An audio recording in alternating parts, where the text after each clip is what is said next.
તો કે શુક્લ રક્ત તથા પીત. શુક્લનો અર્થ થાય ભગવાન રામ.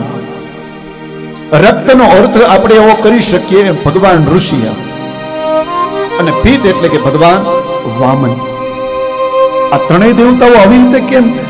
તો કે ભગવાન રામ છે ને એ શ્વેત હતા, સફેદ હતા, એટલા માટે એના માટે શબ્દ આપ્યો છે શુક્લ. ભગવાન ઋષિનું જ્યારે પ્રાગટ્ય થયું ત્યારે એ આખા લાલ ચોળ થઈ ગયા હતા, એટલે આવે છે રક્ત. અને ભગવાન વામન હતા ને પીત સ્વરૂપ હતા, એટલે કે પીળા. તો શુક્લ રક્ત તથા પીત આ ત્રણેય કલર ને ભેગા કરો ને એટલે કલર બને. અને એ કલર કયો બને? તો કે ઇદાનીમ કૃષ્ણતામ ગતઃ, કાળો કલર બને.